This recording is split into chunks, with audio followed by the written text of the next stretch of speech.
Hello adventurers, this is Rex and this is the Rex Razor Show, where we are about to do a dungeon and a skirmish with a healer, unless we need to switch to tank, but we'll see what happens. Let's get things started with a quick invocation, then grab our VIP bags, then look at the queues and see if they're looking for a healer, and they are. This is excellent. I think a lot of adventurers are out tonight having a good time in Neverwinter. 1,450 Astral Diamond surprise in our mailbox, but we just got swept into the dungeon. In this case, it's the Pirate King's Retreat. Potions and other consumables can be attached to your belt slots and can be used with the D-pad. So today, I'm going to try to, probably at the end, go a little over my Cleric builds. And so I was thinking about how best to do this. And I think just as sort of a quick, the best way is just to go over what I have equipped, maybe some ideas and thoughts on why I have the things I have them. I change a lot, so there's nothing that's set in stone, and there's always rooms for improvement. But basically, I'll try to go over my healer and my arbiter loadouts and explain how I got there and why I use what I use when I use it. Alright, so for now, let's go ahead and heal.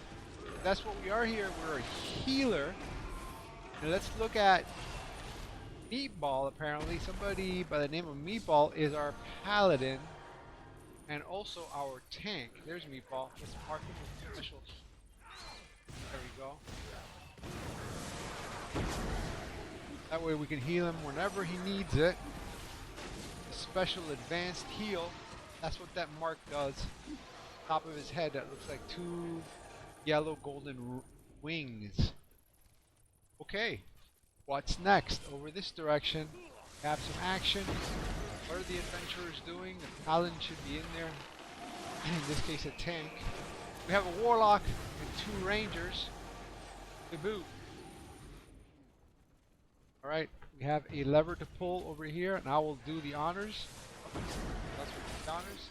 Or neither one of us, because there's combat. Combat, what that means, can't do any of the actions. Here we go. There you go. And they went ahead and did it. And let's grab what's on the ground. Liar's Charm is one of the things that is dropping currently. And we're moving towards. Okay, we're going to go back that way. That was just a lever. And let's go this way. I will get this one. There we go. We're opening the gate, exposing us to more minions. In this case, the minions are archers, undead archers.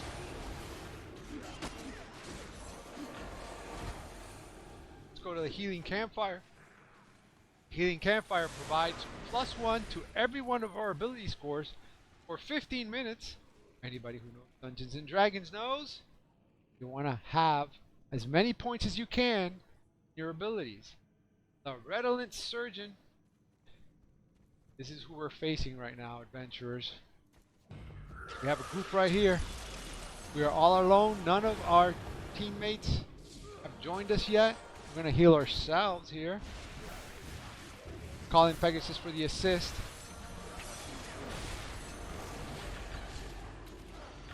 We're having trouble here. Getting hit hard.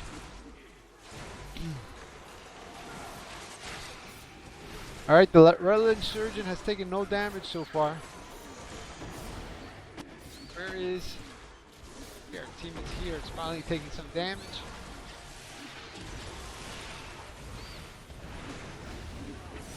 Alright, let's go heal that guy in the background, one of the archers, the rangers. What else do we got? We're dropping heals like they're hot. Alright, get out of the red area, because the red area means an enemy is using a powerful strikeroonie. a San Francisco treat. Alright. Is that another archer? Yeah, they're focusing on that Redolent Insurgent. Continue. They're not worried about any of the minions on the outside giving them combat advantage. Let's call in the Pegasus, the assist. Let's do a powerful strike with our Guardian Angel. And the Redolent Insurgent is down. That powerful strike of even the healer from the Guardian Angel is very strong.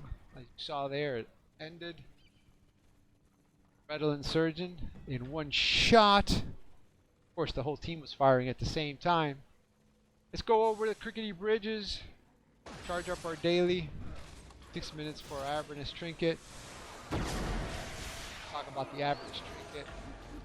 A few other things. I think lately I've heard a lot of talk about what to do right after leveling to 20, and some say that the best thing to do is the Avernus area. I think the reason why they're saying it is maybe for the trinket. I'm not 100% sure, but I definitely know that the trinket adds a lot of stats by itself once you have it fully upgraded. That might be it. If you know better, let me know, but right now that's what I understand, what I'm going with.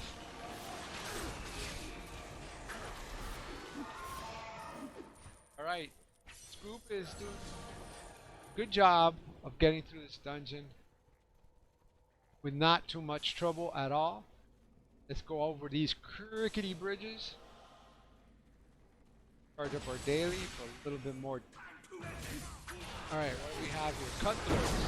A lot of cutthroats. Archers in here.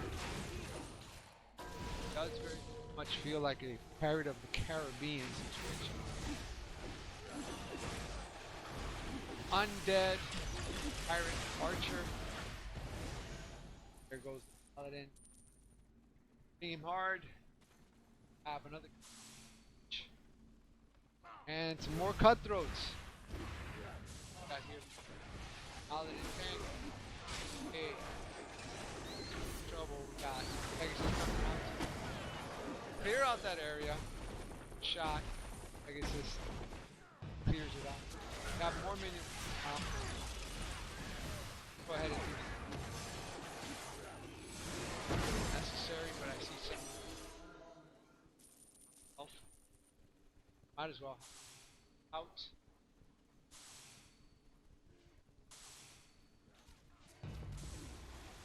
Go. Charge our daily.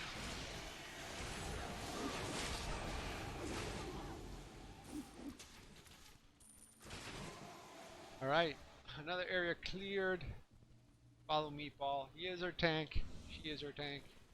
Meatball is our tank. Okay, go first.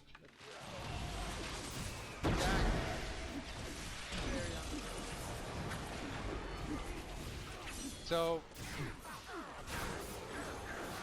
right now my configuration, and we'll talk about it all again right at the end, but right now my configuration, triangle, I think it gives 20% increase 10 seconds or less skills and damage. Not that even with increases either does much damage, but either way it's still good to have the extra. Looks like a guy holding up his two hands. Let's go get the chest that nobody cares about right here. Know about it. Boson Thick Gristle. Let's grab that. And let's continue. Face Boson Gristle. Flip up. On my right hand side I have the circle. Yo. Up arrow, I have Pegasus, my mount attack.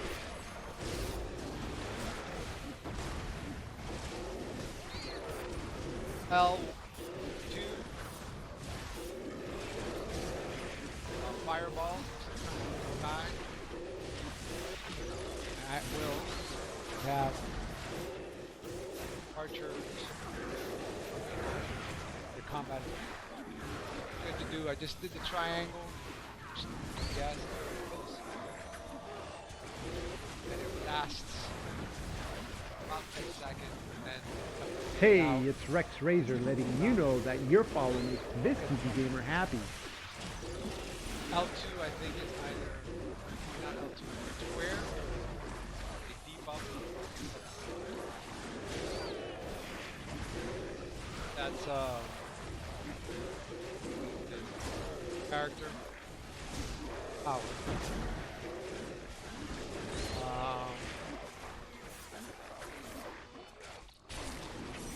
Yes. Right, so I debuff. And then that. Go ahead and put out the healing angel. What's up, 80? Doing the dungeon with the cleric. I was just going over. I was thinking about what you had said, asked yesterday. So I was thinking about the shortest, quickest way to like sort of go over the loadouts of my healer. Be to just basically just say what I have equipped right now, how I got there, why I got there, your speed. That would probably be the easiest, quickest. I was saying how I change my configuration a lot, so nothing's set in stone. And there's obviously many ways to improve, change. That's awesome! Awesome! 4K. That's fun. I love whole thing, getting your character up to where you feel comfortable. You can keep on enjoying Neverwinter, and with the changes, adapt. So anyways, I hope to finish this dungeon in Skirmish. We do a commentary on my things, and if you're still around, we got the questions. And then maybe I'll just cut it out from this stream and just keep the one little section where I explain what I have as sort of like what you were looking for yesterday. Of course, that gets very old quick, right? Because you do it and then there's new things every release and whatnot, so it gets dated easy. But either way, for now, for a little while.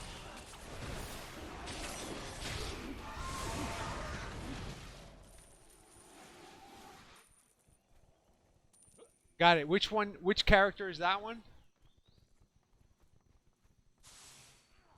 Is that a cleric that you're running?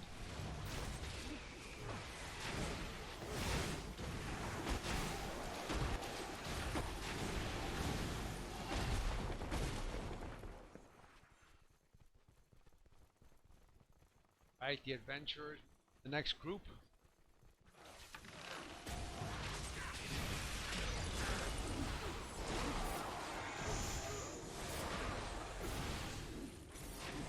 Okay, perfect. Cool, yeah.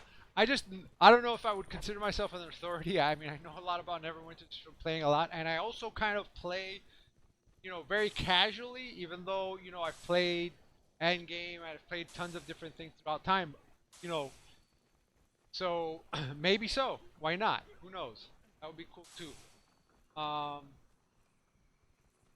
There's one more thing. In one of those links I sent you, I think there's a link on the YouTube video to a little article that another cleric saw. This little, I had started a web page just about commentaries and like comments about games. And anyways, he saw it and he sent me a little article that he wrote about clerics and their mechanics, which I found very good. So I included it in the webpage. So it's like the second article. Go to the webpage. That link is on there. I think you might find that very, very, very interesting in terms of the mechanics of of the cleric, the arbiter in particular. So tell me, what's one of the things, like when you say I'm lost or whatever, like what's one of the questions you have? Might be able to answer. All right, Bartholomew is down halfway. Your health. Let's go ahead and do a quick heal of the tank. There you go. He's healed. Oh, he's low in health again. Let's heal him up again. 1, 2, 3. There we go. A lot of health. Not protecting himself. That's okay. We'll heal him up. No problem. Got the strong heal marked on him. There we go. Wait, debuff. Oh, and move out of that red area. Red area means a powerful strike. Heals here. Let's call out the angel.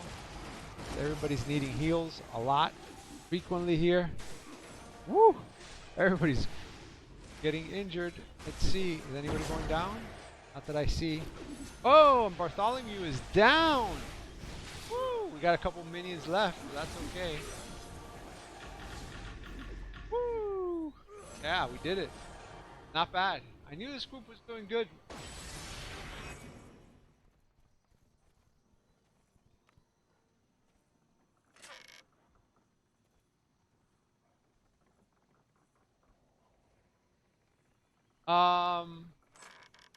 Wait.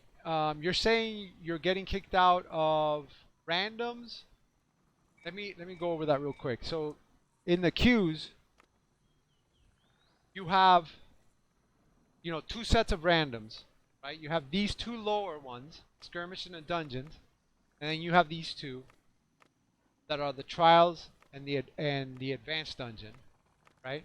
So, in the 2 bottom ones, you get a certain kind of seal, and the 2 top ones, you get a certain kind of seal.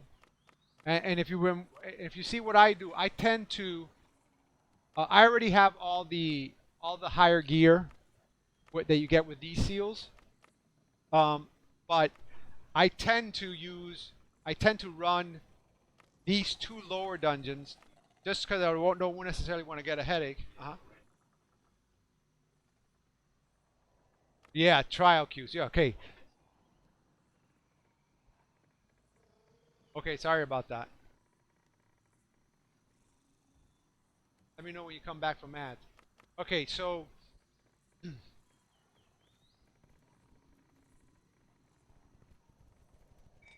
okay, so what happens is that in the queues, you're trying to run this one because you want to get the higher gear.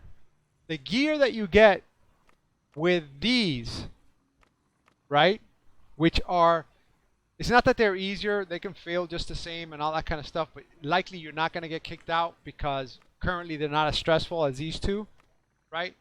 What you do is you run this, and the gear is only like not that much lower than the other ones. You fully equip yourself with this gear, right?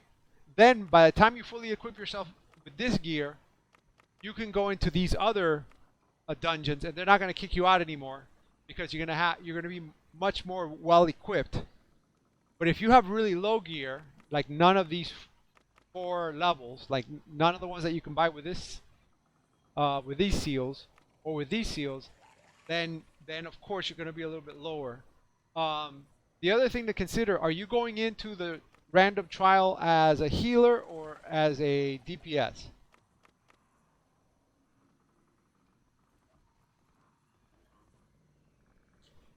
Go and change into a DPS, arbiter, cleric for a skirmish. So I'm going to look at the gear right now so you see what I mean. And the other thing is, you know, it really depends. If you go in as a really low level cleric, here's the thing though. I mean, you really shouldn't take being kicked out of the trials too seriously, because it you know, while you can play a significant support role as any class, but particularly if you're a tank or if you're a healer,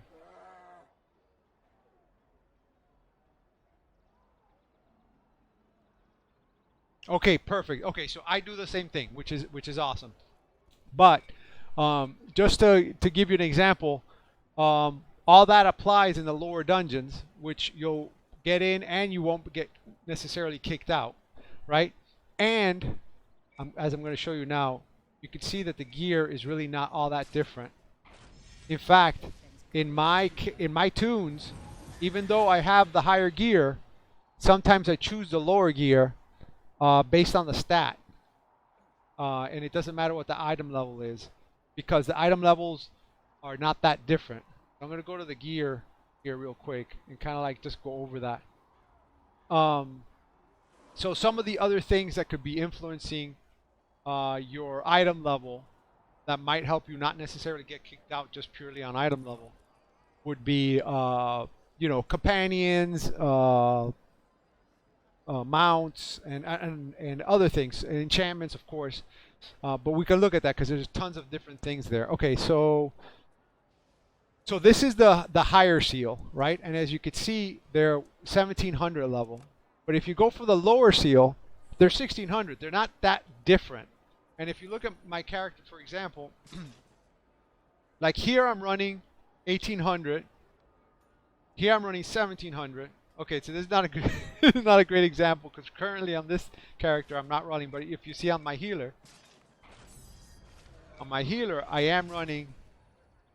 So I have 1600. See? So I'm using the gear from the lower level, and this is not because I don't have it, because I could always switch it up for the one that I have with the Arbiter, and I've gotten tons of this helmet, different versions of this helmet.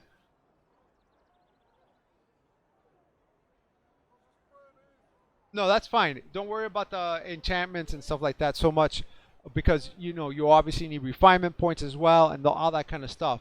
And the reason why you're trying to run dungeons and skirmishes is because you're trying to get your Astral Diamonds. So again, because of what you just said in terms of Astral Diamonds, that's why I run the lower dungeons, because if that day I just don't have that much time to run stuff, or maybe I'm not in the best mood because of work or whatever the case may be, I'd rather run something that I can enjoy and still get Astral Diamonds. So that's why I run the lower ones. Particularly with all the different changes that have happened. I know that they've changed, they've adjusted some of the higher dungeons, and I'm looking forward to get into them. But I can tell you for a fact, because I've been so long in Neverwinter, that there's periods of time where the high trial that you're trying to get into, and the one below that both of those, they'll put something in there that's actually much easier, sometimes easier than what I'm running as the two lower ones right now. And for that whole time, I'll run those high ones and just keep on getting surplus Astral Diamond past the 100,000 a cap. Right now, for me, it's just not worth it. Like, I'm going to get, 30,000 maybe Astral Diamond different in the max case, rather than 70. Like, I got 74 with the Warlock today, so that's like 25 less than 100. But I had fun, and I got pretty good amount of Astral Diamonds. I don't have to worry about going into one of those where everybody continues to fail, and because what I was going to say earlier, when they're kicking you out, one cleric is not going to hold together a team that can't make it. 100%. I mean, as much as we love supporting and all that stuff, usually we support, meaning we make a dungeon or skirmish or a trial, we make it easier, meaning a team that can make it might go on their knees and have to use a scroll a bunch of times. Right, true. You don't get. That's what I'm saying. My biggest barrier with Neverwinter is keeping from the point of getting burnt out. So I try to do the things that I can enjoy and get as many Astral Diamonds as I can. That's why I'm sacrificing 25k in Astral Diamonds. But I'm fine with that, because if I run to get if I try as hard as I can and I get into 5 different trials, and I'm pretty high level, like, look, I'm 72 with this particular whatever, but still, because of me, it's not gonna survive. It's gonna depend on the whole team. If I get in there 5 times, it takes me 3 or 4 hours to finish running my 100k. while I can run in 30 minutes a dungeon and a skirmish and get 74,000 Astro Diamonds, right? I got the majority of the Astro Diamonds in a fraction of the time. I ran, I'm happy. I can do that every single day.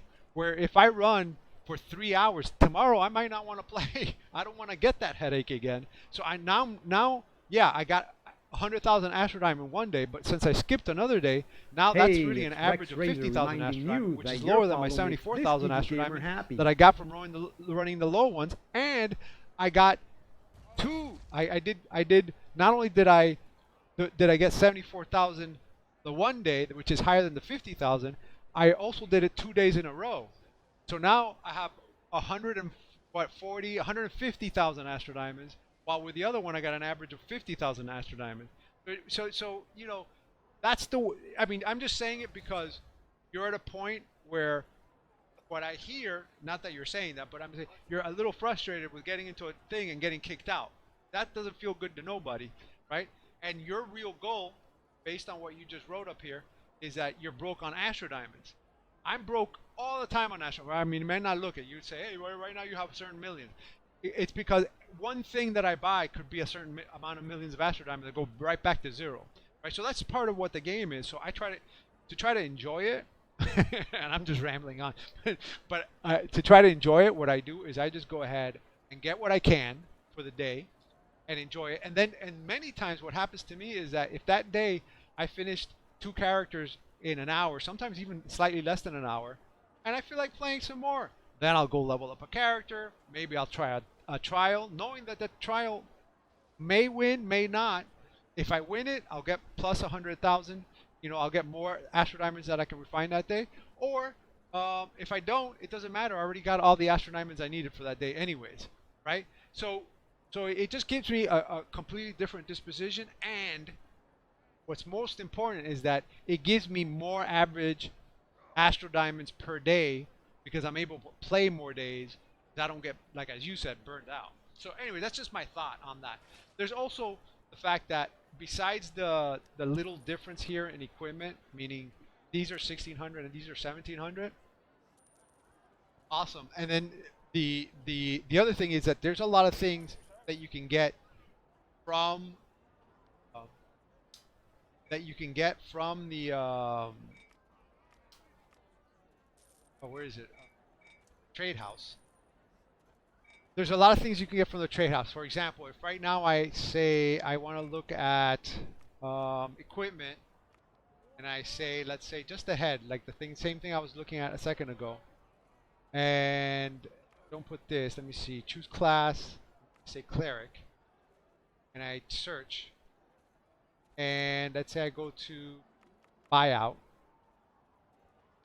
So I'm gonna get the cheapest ones, and then so you can see this is already 1125 item level. But forgetting about that, we want to go to like the 1600, right? So that was a lower one. Let's say you don't want to run the Astro, you don't want to run the skirmishes. You want to get these as fast as possible. Look, for 3,199, you have already the headpieces, right? So let's change that to armor. These are 7,900. So you know, I mean, as you know, if I run the dungeon there as either the healer, when they want a healer, like you said, to get him faster, and you get the bonus, it's about 54,000. I run it every day, so I get about 54,000 just for the one dungeon, the lower dungeon. With 54,000, you get the whole set of these things without even using the seals. Right now.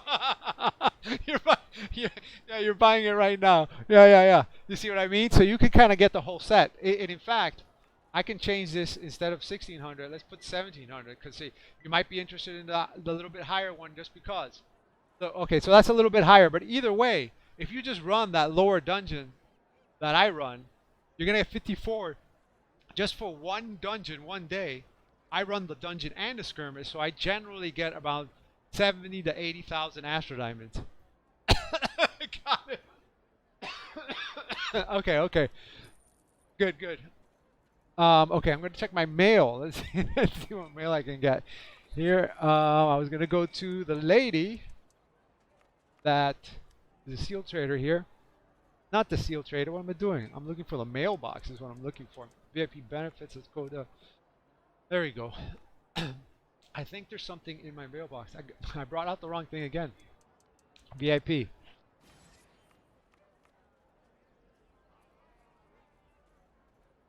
Right, but the only problem with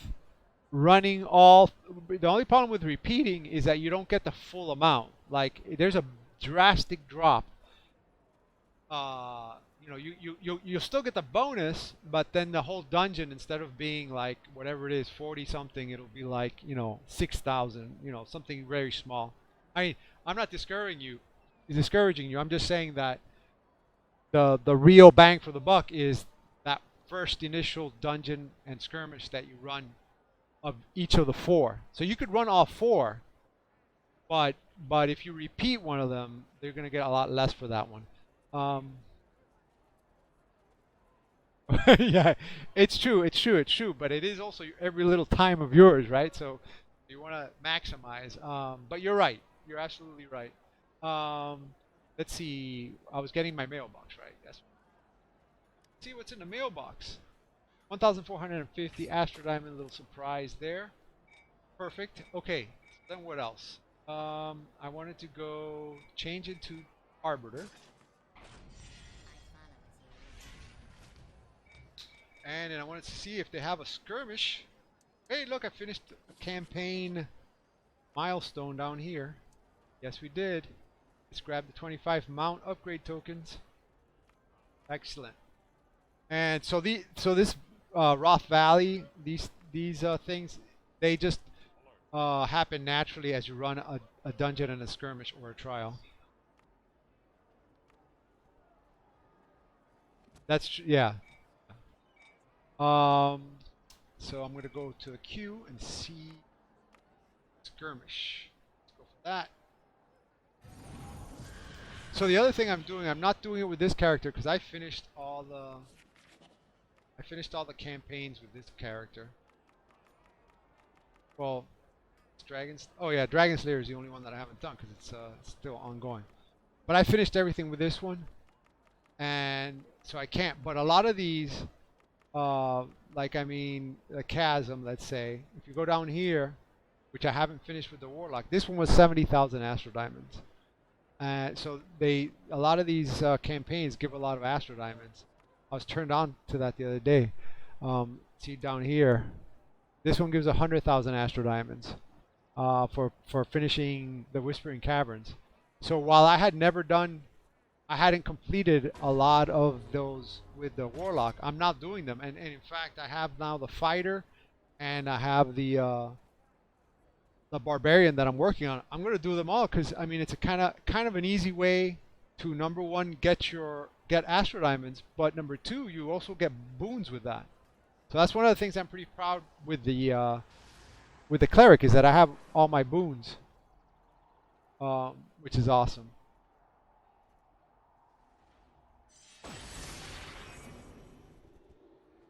All right, we are waiting for map. Very good. Charge up the daily in 54 seconds.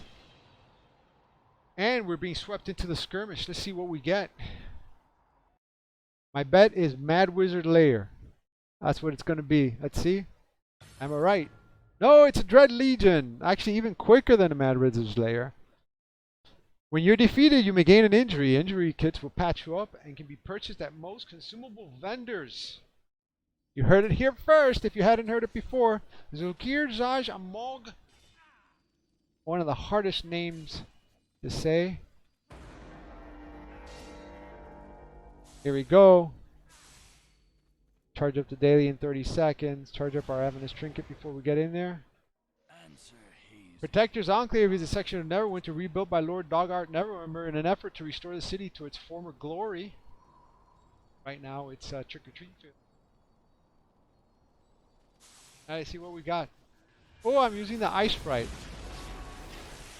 I just finished getting a drop of the Ice Sprite with the Warlock. And, you know, I did a test with Baphomet with all my companions to see what companions could bring down Baphomet by themselves without my help. the fastest. And by far, to my surprise, the green level ice sprite, green meaning the lowest level companion, was faster than all my mythical or whatever companions, including Zuna, including all the ones that people told me are like the best ones or whatnot. So it's like the ice sprite instantly became my hero. The only issue is, of course, since it's green, and I could level it up, but I haven't decided to, is that it lowers my item level a lot. But I don't care. It's just awesome, and it's so kind of like it's almost stealthy, right? Because you don't see it doing much because it's so small and whatnot. Lots of times I don't even know where it is. Right now I see it on my left here. I really don't know what it's doing. It looks like it's shooting some ice or something. It's shooting, yeah, it's shooting like little projectiles of ice. And because it's small, you can see Baphomet swinging in at it and not being able to hit it, which is hilarious. We got Hounds in Dread Legion. Is everybody a ranger here? No, we got 2 barbarians. Why aren't they up close to these hounds? Here they come. There we go.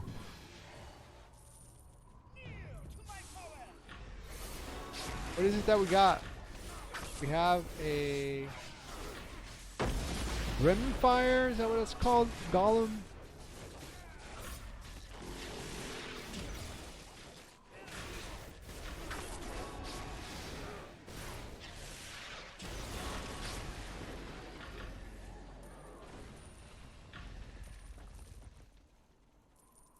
Rimfire Golem!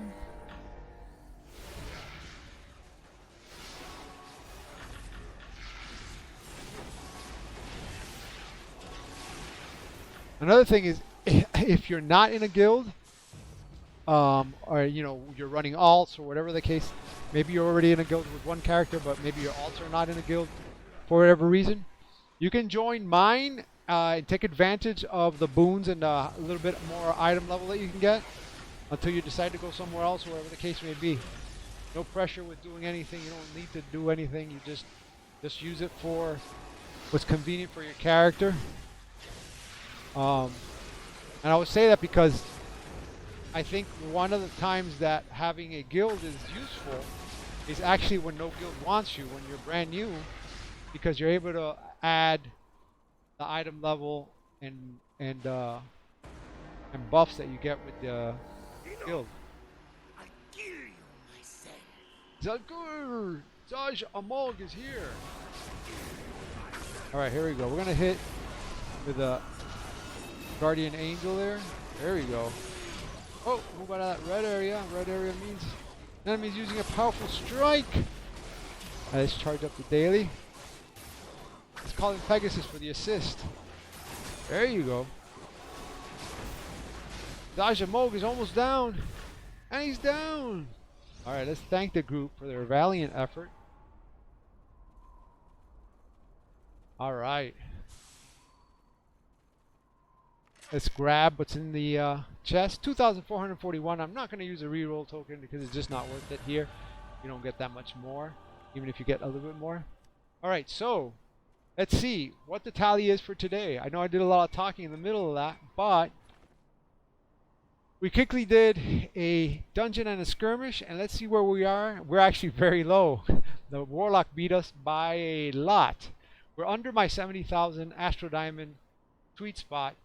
We got 65,565 for both a dungeon and a skirmish. So what we're going to do is we're going to see if we haven't done some of our weekly. It is possible that this week I haven't done any of the weeklies, and maybe get a few Astro Diamonds that way. Let's go to the Dread Ring first and see if the Red Wizards are bothering anybody there, and if we have the opportunity to get a few Astro Diamonds from that. To learn more about a specific quest, open the journal through the main menu. That's the options button right there between the square and the triangle on your controller. Different classes have different ways to gain action points. Alright, let's go see Sergeant Knox and see if we have Red Wizards to do. We're in luck. We haven't done any weeklies this week. Let's go ahead and grab Red Wizards and see if there's any other NPCs that have anything for us here. Nope. Let's go get the Red Wizards. Bum, bum, bum, bum, bum, bum, bum, bum, bum, bum. Red Wizard down. Alright, one Red Wizard down. Let's go over to the next Red Wizard. Hey, it's What Rex they have Razor to letting say. you know that your follow makes this PC gamer happy. Oh, it hit somebody else. Let's try it again. Boom! Red Wizard down.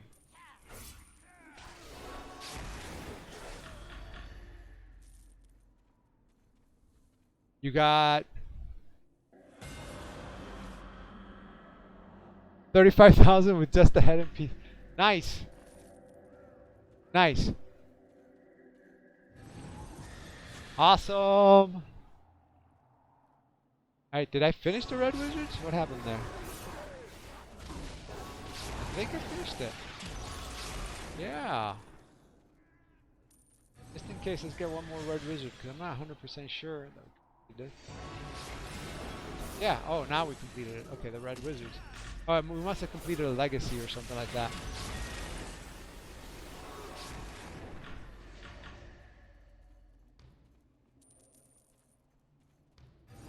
Inventory is full. This is a chronic issue here in Neverwinter. Let's open up all our bags. Our VIP bags here. Let's open this one. Let's open this. Let's convert to refinement points. Alright, let's go down here. Put this. Refinement points. Riches.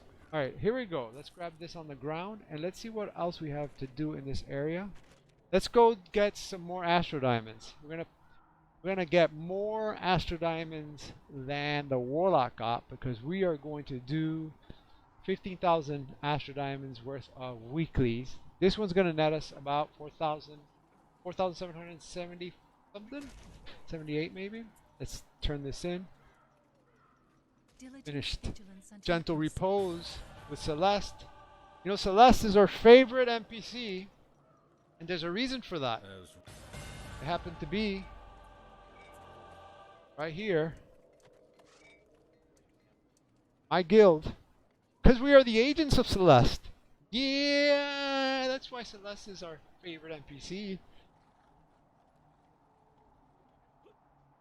Yeah. What did we just get? I think we just got, let me see, in character. No, in inventory. We just got 4,778 Astro Diamonds. Woo. That. Alright, let's go to see Bigrin. Bigrin's waiting for us in Kirikoning. Go over there and pay a visit. Bigrin every single week gets very lonely and he sits in his tomb wondering if anybody's going to come visit him. So we try to visit weekly and show him a good time. Mounts are fast ways to get around the zone. Check out the latest available mounts at Sean Dukel's stables, Spectre's Enclave. Skill nodes can be found in hidden places all over adventure zones. They provide consumables and professions.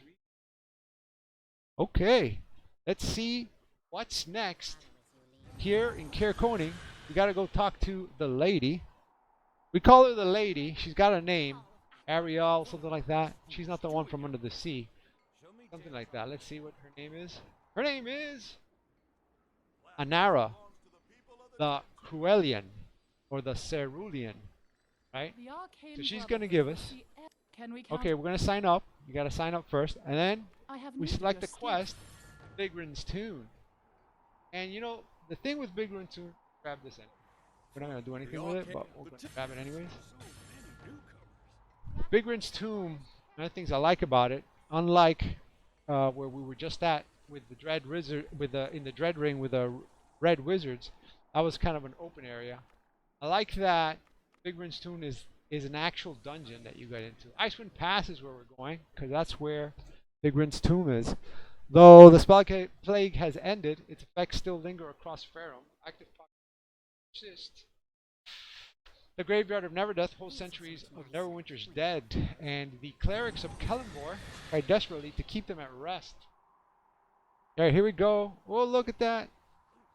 That was a celestial stag coming at us.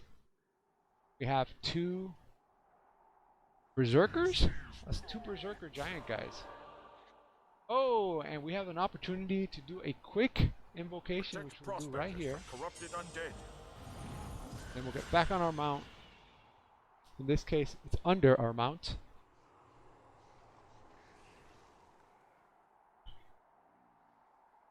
Absolutely. People go in there raring to go into Master of the Hunt. And Master of the Hunt is very classic with his big antlers. Let's go in there. Yeah. Amongst those quick ones is the Dread Ring is usually pretty fast too. It's just that little arena. Master of the Hunt, and then also the Mad Wizard layer. If everybody votes to get out on the first one, usually goes pretty quick. But the one could be pretty bad when you get a certain swarm and people can't handle it. So yeah, Master of the Hunt is one of the good ones. I'm trying to think if there's another one. Castle never survived the cataclysm, but has since been claimed by various monsters seeking its treasures. You can't take our treasures. That's for adventurers only. Delazon dwarves claim to have found lost Gondogrim, something like that. Here we go. Oh, we can't get our mount. Every time I get in here, I press on the up arrow. Why can't I get on my mount until I get to the campfire and I say, oh yeah, you can't get on your mount because you're in a dungeon. But for some reason, I always try to get on my mount on this one. Alright, let's charge.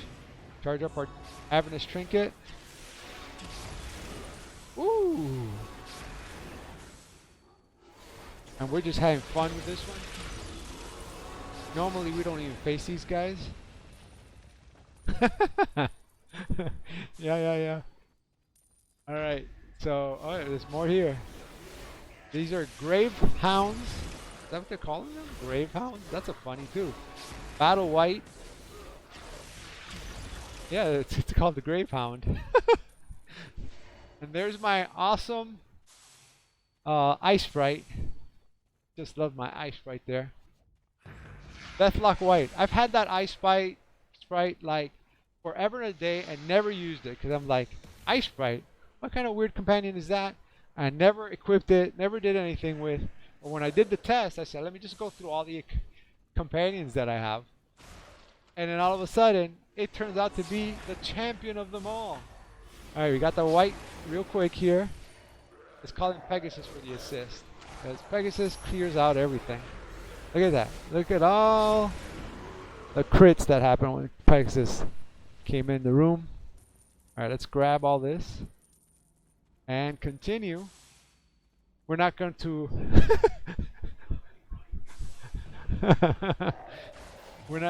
We're gonna ignore all the NPCs from here on down to when we get to Bigrins. Let them all come in their own pace. Woo! Here we go, right through the hole that they left in the line. All right, let's go right through another hole. You guys have the worst defense ever. They have no defense, I should say. Go down the stairs here. Go into the campfire. Do not forget to go into every single campfire. We have food for the dragon. Thank you for the food for the dragon. Somebody fought the dragon. Somebody actually had him fight last night, and the dragon beat whoever it was. yeah, it's always hungry. The dragon is always hungry. But somebody made him fight yesterday, and Rex Razor Dragon won. Awesome. I was very happy. It was the first ever fight that I had seen, because I knew it had that feature that you could fight it against another dragon, but I had never seen it do it, and it won. Big Grin is almost down. We got him. Now we got his minions. Now the minions, all those minions we passed by, they've all been aggroed and they're coming down, so I'm gonna have to get rid of all these minions coming down from there. Yeah, he got a little crown. He had like a little, like a, you know, the old Burger King hat that you would get from, you'd go to Burger King and buy a Whopper, and then they'd give you like this like paper crown, spun it around, put it on your head.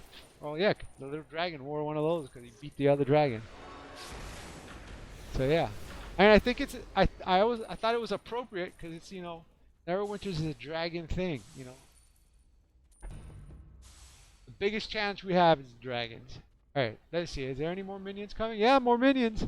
The reason why I have to look back and get these minions, because even if I get the treasure, and I think it might not even let me get the treasure as long as there's minions over here. I have to actually defeat them all. They slowly come. These are all minions that we passed. I don't think there's any more. Let's see. It looks safe to go get the treasure. Another 4,778. I believe that's what we got. Let's see. Yeah, 4,778. Woo! And we completed yet another objective, Icewind Dale support. Let's go get another 5K VIP. Choose a travel, and let's go visit Baphomet. Baphomet's always looking for a skirmish, or a battle, I should say, in Mantle Dareth. That's where Brunner Brattlehammer is always recruiting people to see how they do in the ring against Baphomet. If you're having trouble finding a certain window, try looking in the main menu. So in the old days, before a lot of the changes that we have now, is they used to have one of the ways to get a lot more Astro Diamonds, or whatever, was to have alts that you would have do the weeklies. So you had to do enough of the campaign to get the weekly campaigns like this one, and then you would do all the weeklies with all your alts to get Astro Diamonds. So now, usually, I'm happy with the amount of Astro Diamonds I get, except for today, which I got like below 70. So decided to do the weekly. Go into the campfire here. Yeah. So Baphomet is waiting. So this is the dungeon, if you will, the maze engine, it's called, that I use to test the companions. And basically, I would go here to the campfire. I would bring out a different companion, and then I would go in here, and I would let the companion do all the fighting without me doing anything, and see how fast they would bring down Baphomet. And then right before like Baphomet will go down, I would purposely defeat myself, so I would go out and be able to switch to another companion. I'll show you what I would do. I would go around Baphomet like this without shooting him, and let the companion engage. See, now the companion engaged. See how he got the attention? He got the aggro from Baphomet. Now Baphomet put him in some stone for the moment, but he already did damage to Baphomet. You can see his health is already down. And yet Baphomet hasn't. Well, now Baphomet did a little tiny damage to. But see how fast he's bringing down Baphomet? I mean, for a companion, that's fast. It may not seem like super fast, but if you watch some of the other companions, and especially companions that are supposed to be real good, they take a lot longer. Oh, look, and somebody just healed. Oh, this is the healer. She just healed Baphomet, so it's making the thing even longer. Yeah, look, he's got Baphomet close to half already. And Baphomet has the healer out, which heals Baphomet every so often. Of course, the healer's shooting at me right now. But look at that. So now Baphomet also has Zuna and the healer. See, he keeps encasing the sprite in the rocks. But as you can see, the amount of damage on the sprite is less than the amount of damage that the sprite has done to Baphomet. Right, so the sprite's health is right next to the little hand on the top left side. I got it as a drop in Master of the Hunt a very, very long time ago, and I'm sure it's not expensive either. It's only a green level. It's not even leveled up at all. Like 0 level up. Let me go near here so he doesn't fight these other characters. The only thing you have to do sometimes is go near the main boss so he knows who to fight. But what's interesting is now you see he's got Baphomet almost done, and he's only halfway hurt by Baphomet. Other companions, really good companions, will go down. Like Zuna will get killed by Baphomet in the process, you know, but companions, they come back. They die and then they come right back. But either way, the sprite never goes down. He defeats Baphomet without ever going down. You see that? Like, I didn't even have to do any of the work other than running around. So it's pretty, I mean, you know, there's nothing. I've looked online. I haven't seen. Maybe there is somebody that says that the sprite is super good. I'm the one online that says the sprite is super good. I do if I'm not in something, like if I'm in a place that I need to do more damage as the healer, like when I'm running by myself. Reminding you that your follow makes this geeky gamer happy. Yeah, I love Zuna, and that's my favorite go-to companion. And it was after they debuffed Zuna, which I still use Zuna anyways, right? I just like the look of the character and the whole thing. And you know, I don't know if you've seen the movie trailer for Neverwinter. Like, it has a good spot where Zuna is featured, and I just like that whole thing. So anyways, I like the Zuna, this fantasy thing, right? And so I still run with Zuna a lot. Like, she's right there on my favorites right here. Like, have companions. And if I set it up so I can, so if I go to summon another, right? So these are my favorites, and she's right there with a little star as one of my favorites. Now I've added all these other ones, like for example, all these green ones. One of them being the sprite. Where's the sprite? Is the sprite not here? Because it's, yeah. See the sprite, the one that I have here? I've added all these other ones because when I did the test, all of these, including all these green ones, because as you can see, she's mythical. She's mythical, and Baphomet will kill her before she gets to kill him completely, right? Yet the sprite you just saw, the sprite doesn't go down. In fact, he has half his health still by the time he defeats Baphomet. I mean, yeah, the Baphomet, right? So all these green ones that I added here is because these green ones, even though they're not mythical, are faster, and I'm going to show you. I'm going to show all. Look how many other ones I have.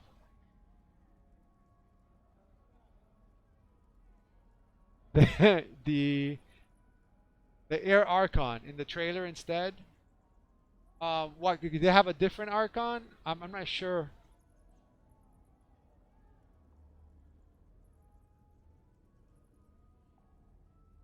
But anyways, as you can see, I have a lot more myth, but like a lot of these are not my favorite. Like, she's awesome, Sora DL. I mean, it's kind of like a big companion. She takes up a lot of room on the screen.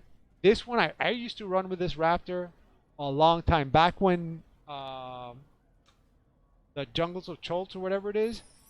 I had this Raptor all the time. I loved it. I also used, let me see. Yeah, the companion Aircon.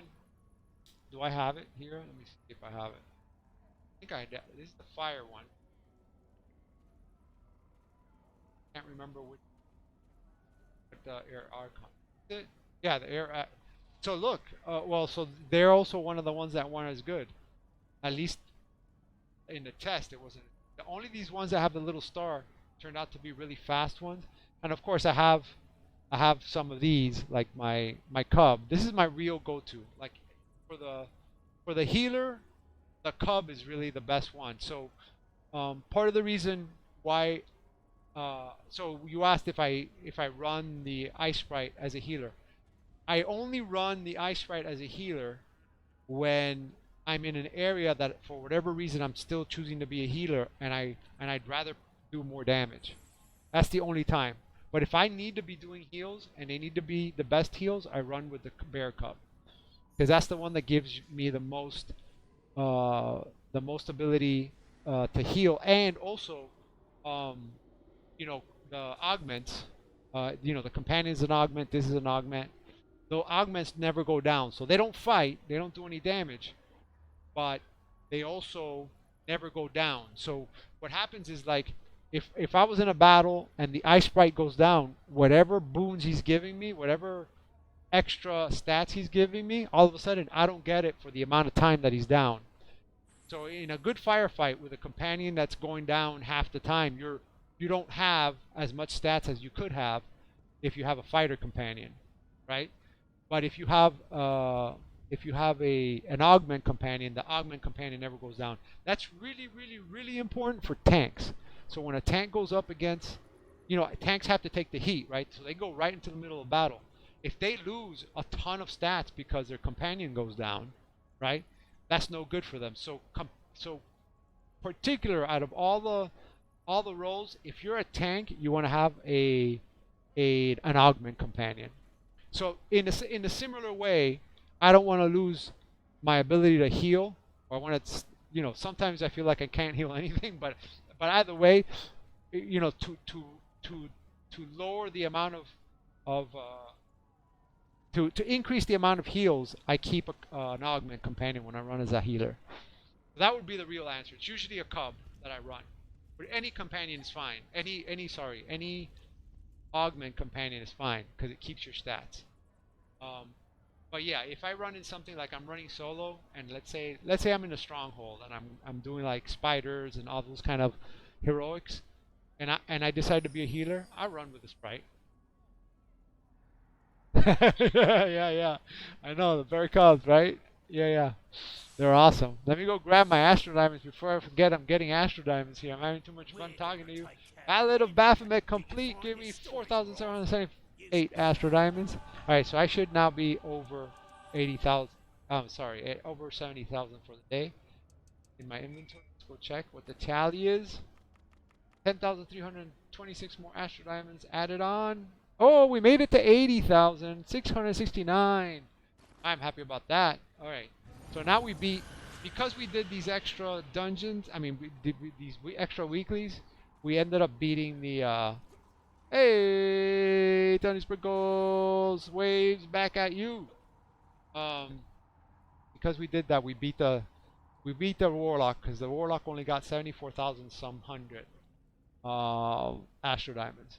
Alright, so now I was going to go over. I know, it seems like a lot, but trust me, it's not. I went from 30 I went from 30 something million Astro Diamonds to 0 on the same day. And that was when the whole thing about the enchantments changed. So yeah, it's a thing. It's a thing. Astro Diamonds will go quick. And the higher the level you are, the faster it'll change. The faster you'll burn through Astro Diamonds. So I'm still trying to get back to what I was at. So let's look at some of the, let's see. Sunny Sprinkles. Yeah. There it comes.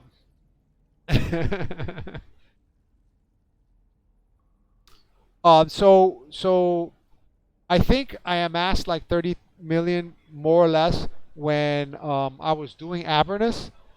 And Avernus had like one of the things that you could do on a daily, I forgot what it was. You could do like 100,000 Astro Diamonds plus I was doing my dungeons, the top tiers, like the trial like you're talking about and all that stuff.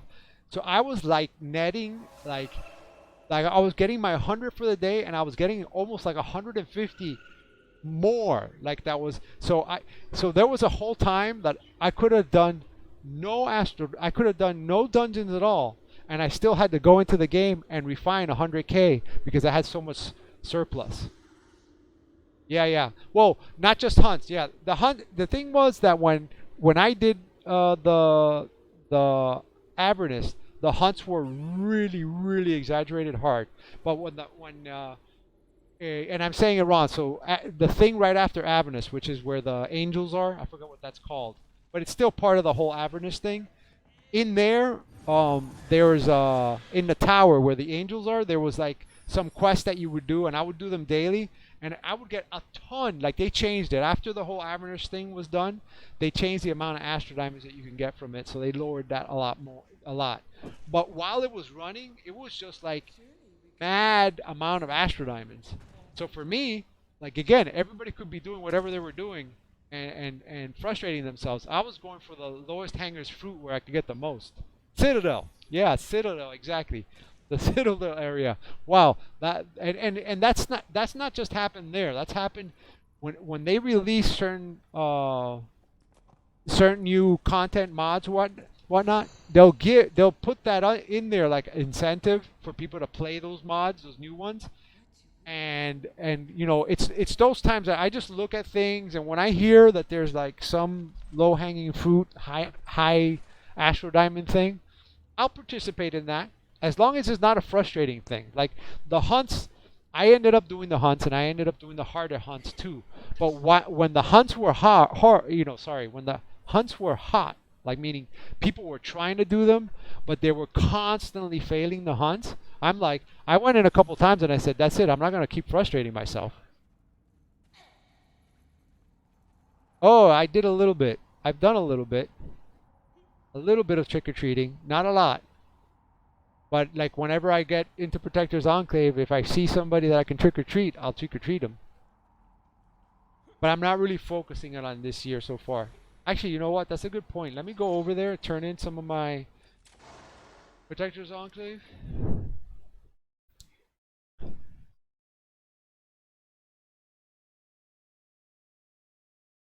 Yeah, same here.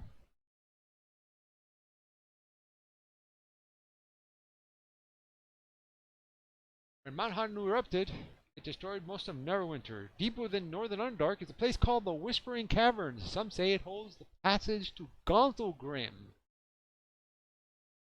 Alright. Alright, so we probably have some legacy campaigns. We're going to check on that. We're also going to check on... what was I saying? Oh, the trick-or-treating thing. See if they have something interesting. Maybe they have something cool that we can get from the trick-or-treating. So maybe that's worth it. Let's check it out. I haven't checked this year to see if they have anything cool. A dozen dwarves claim to have found lost Gauntlgrim, but need help in reclaiming it from the denizens of the Underdark. I'm going to take a bite of my food because I'm hungry. Oh, wait, actually, we're in here now. Let's go to the trick-or-treat thing here. Find out what's going on. Let's talk to this one. The Masquerade Master. The Contest of Liars. We know all this stuff. Yes, yes. During the Masquerade of Liars. Oh yes, we got all that. I remember getting all the masks and stuff one year. Let's go here. Let's see what rewards we can get. That's what we're interested in. What's down here? Oh look, they added a fancy owlbear. There used to be a regular owlbear. And now they added a fancy owlbear. See, this is the old one, the Mask of the Owl. So they've added this, but that's so this is a whole suit. Oh, let me inspect. Let me see what it looks like. Preview. Oh, that's the pants, or what am I previewing? Oh, okay. So let's see what the mask looks like. Inspect, preview. Oh yeah, so it's like a fancy owlbear mask. Kind of reminds me of the Hawk superhero guy. All right. So that's that, but that I'm sure that some of those will be on the a trade house sooner than later. So I already have the broom. So there's an enchanted broomstick. What's this? Cryptic Visage. Oh, so this is the new stuff. Mask of the Fallen and Cryptic Visage. Let's look at what that looks like. Why isn't it giving me? It's saying inspect. Oh, okay, I see. Take on the image of the members of the Cryptic Collectors Club. Effect is toggled when active. So you need... I have 108 of whatever this is. But they're not showing me what it looks like. What is Ghastly Anguish? Is how we like things. This is something that lasts for 30 seconds. But I don't know what it is. Oh, so you take on the image of one of the members for 30 seconds. Okay, so not that interesting, but it's interesting. I mean, but it's something. And this is an exchange. Okay, so based on what I see, I've already gotten this. I know I have at least one broom. I've gotten all these masks before. So there's nothing really all that interesting other than this thing where you can turn into, let's see, one of these mounts maybe. Well, that's a nice mount right there. 4,500 power. That's not bad. That's not bad as a mount power if you don't have 4,500. I know I already have something like that. But yeah, that's so yeah. So There's Sunny Sprinkles is not all that much in it right now. Oh, what's this? The Contest Master? The contest of liars is a competition. Oh, so this is where just three the guy groups that talks compete to about it. collect the most And who's this? tasty treat. Greetings and welcome to the Join contest Madcap of liars. Mashers? I don't Please remember help us this. gather all of the tasty trees. Who's this guy? We are the group known as the Madcap Mashers, and we Accept the love to quest. mash up piles of candy together and turn them into. They're turning something? We are the group known as the Mad. Once you've Oh, chosen a side, what's it going cannot on? be changed. Are you sure We you are- want to ally we are- with us? Feeding the dragon. Level... That's 17 that I see there? Thank you. Let's get started. Am I going into Wonderful. something here? That will make this celebration less maddening. Take What just this happened? mask I and make accepted sure you are something. wearing it whenever you are gathering treats. Let me see. The journal. Hey, it's Rex Razor letting you know And that Protectors your follow Enclave. makes this geeky gamer happy. Protectors Enclave. Yeah. 80 was just saying that the dragon's always hungry. Let me see. Set quest path. High priority. Let's see where it takes me. This way. It's over here. Oh, so it's just telling me to do something here? Wait, what is it telling me to do here? There's a path. Oh, it's this thing. It's like some hole in the ground here. What is it? Why is it pointing? Ah, now I'm upset that I didn't read right. What's the max offering this year? If we win, you will be able to acquire Blood this Visage. precious item. No, what's this? Bloody Visage illusion. Oh, he's telling me to go find something, maybe?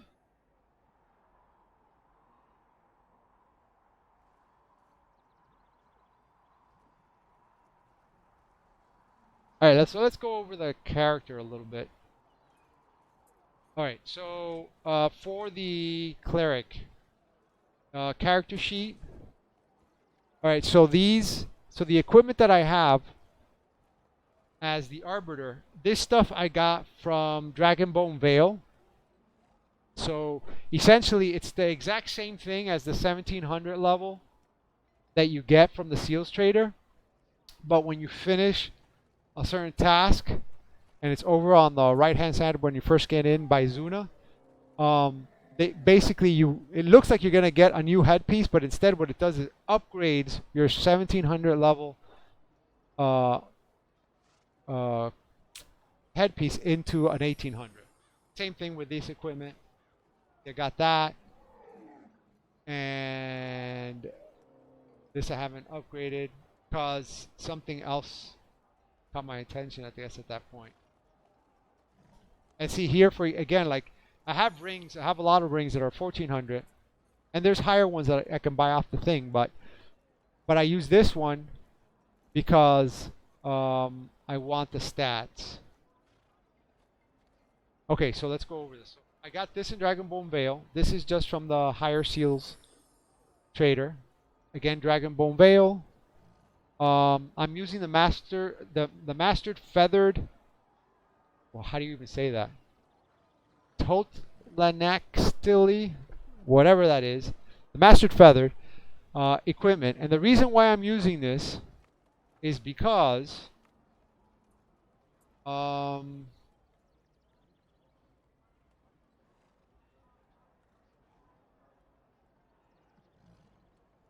options expect is because, as you can see here, you and nearby allies granted the following: +2 outgoing damage, +2 outgoing healing, -2 incoming damage. So this is a very good support. So I have a much higher. This is only level 1250 artifact, a weapon. And for example, I'll give you. See, I have 1700. You'll say, wait, why are you using 1250 instead of 1700 item level, right? Or even 1400, for example. The reason is because this is great for support. If you go here and you see that you're giving not only to yourself but to your entire group, as long with that they're within range.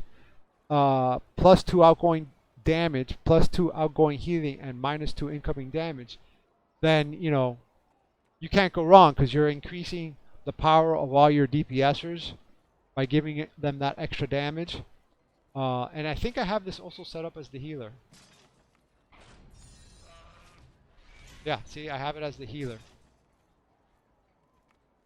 And the main reason I got this, I didn't have it, but I got it for the dragon hunts, right? Let me see, equip another. Again, I have higher level, but this one, inspect, has the +2 outgoing damage and -2 incoming damage. So yeah, I mean, that's just those stats are great. My favorite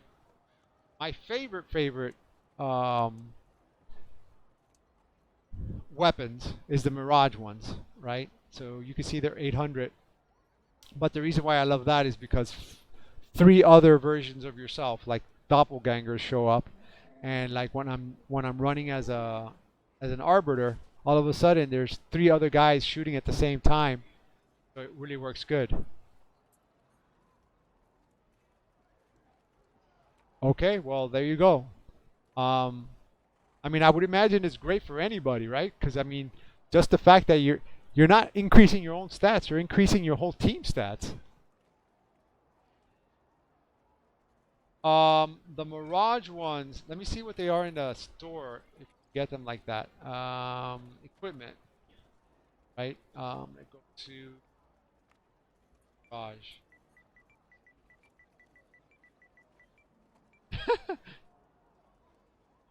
Oh, 2 ads.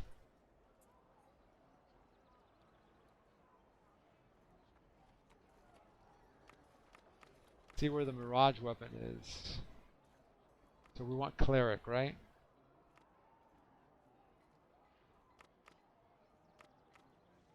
Okay, yeah. So it's a 950,000 right now. But I didn't get them from here. What I did is I went ahead and got him through I forgot what that area is, River District. River District. Yeah, so let me see what it is. Cleric. There is the other one, right? The other Mirage weapon. Oh yeah, right there, the Mirage icon. So yeah, the pair is above. It's 2 point some million, but you could just do the River District and get them yourself. That's how I did it. I didn't actually buy them out. And the other thing is, let me see what the Fey ones are now that you're saying that they're the good ones. Yeah, let me check. Great minds think alike, and so do ours. Dun-dun-dun. All right, equipment, Fey. Search, and then we want Cleric. The weapons. Is that it?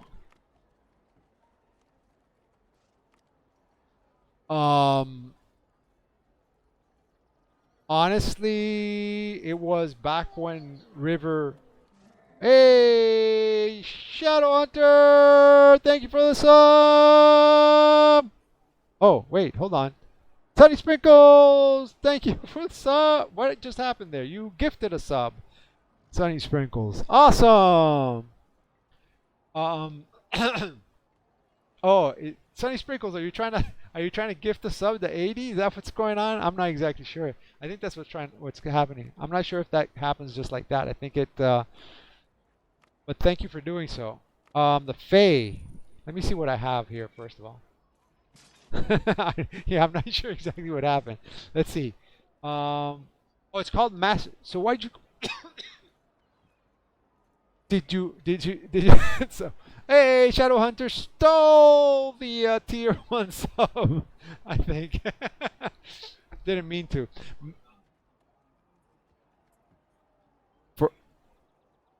I think the best weapon set is the Mastered Feathered. I think that's the best one. The Mastered Feathered. Because, inspect. Because you're getting plus 2%. Anything that's a percent rather than anything else is better because you're getting a percentage on whatever you have. You know, so I'm gonna say that one. So, but when you said Fey, I think you meant this mastered. Is that what it's called? Mastered feathered. I think this maybe it's Fey, but it says mastered feather. So I'm gonna look at the thing here. Mastered.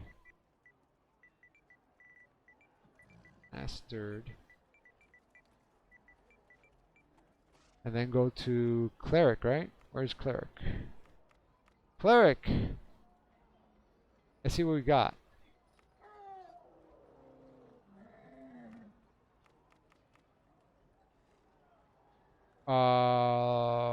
Mastered or... yeah, that's what I'm trying to find out. I got the mastered by buying it off because I got it not when it was the hot thing. I got it when it was, hey, Sunny Sprinkle! Thanks for doing that. Awesome a deal. No more commercials during the stuff. Yeah, that's awesome. Sweet. That's awesome. That's awesome. Okay, so let's see. Enchantments. What am I looking for? I'm looking for artifacts, right? No, hold on. Let me go back one. Equipment. That's where I was wrong. Okay, there we go. Now we go to Cleric. Okay. Now that we got this. Oh, here it is. Oh, it's a lot cheaper. Look. Buyout. 277. Yeah, it is. It is on the auction. Right here. 277, they have that one, and then what's the is this the belt? The belt is cheaper, looks like. Oh no, 250? They have it here as low as 250. Let me put mastered F so that only those come out. F. There we go. That should work. There we go. Yeah, so at least this is reasonable.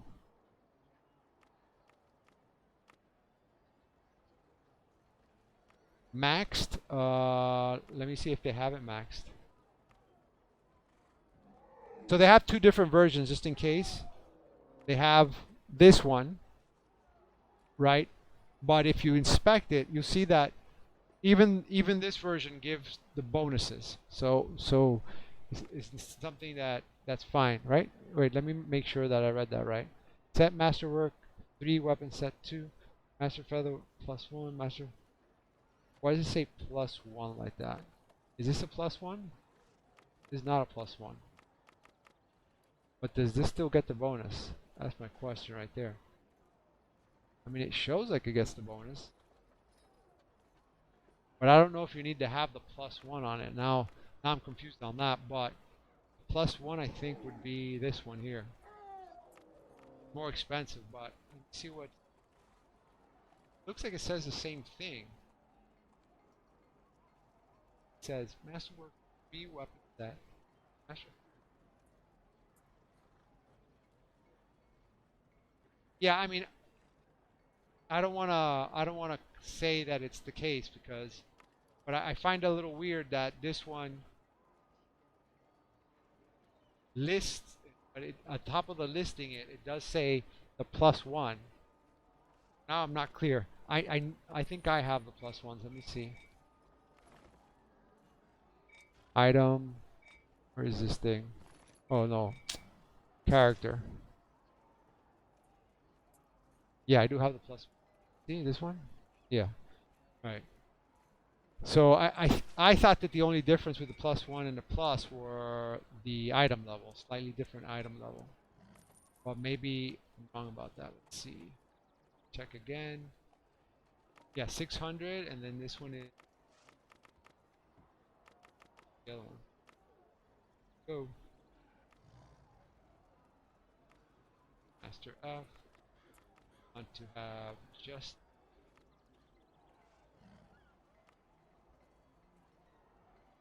There it is. This one is 650. Yes, only different. But I don't think that they have him at a higher level because this is any quality.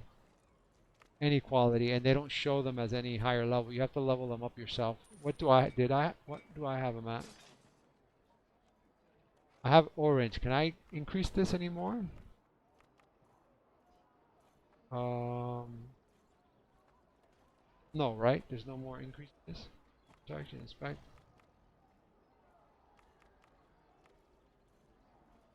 Yeah, I think that's the highest. So yeah, I had to do that. All right, so let's see. So that's where we're going. So we did the weapons. And I can show you here too some of the other weapons I have. That I've traditionally used a lot. Hey, it's Rex Razor reminding you that your follow makes this geeky Equip gamer another. happy. Okay, so I used the Legion Guard. I've used the Mirage a lot. I use the Mirage a lot actually.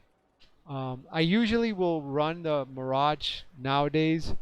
Either I used to run it a lot with the lower level skirmishes. So when I used to run all four, like when I used to run all four randoms, I would run the higher ones with something else, and then I would switch to the Mirage for the lower ones. But nowadays, what I'll do is I'll run the Mirage, like if I'm in an area that I'm trying to complete, like for example, if I go back and do some more Dragonbone Veil, I'll use the Mirage. I use the Holy Scepter a lot, but let me see if I can inspect here.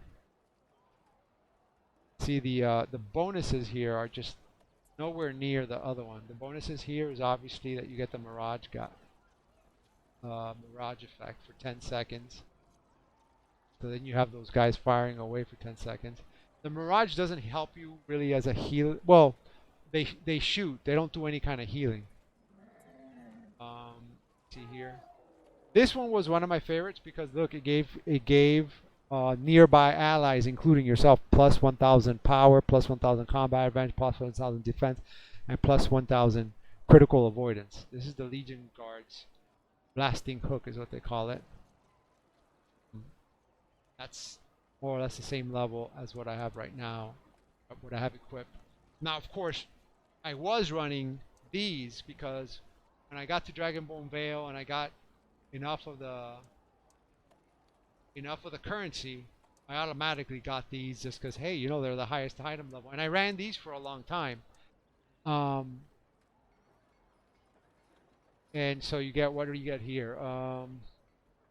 When you are 25 feet or meters, whatever, closest to your target depending on your roll.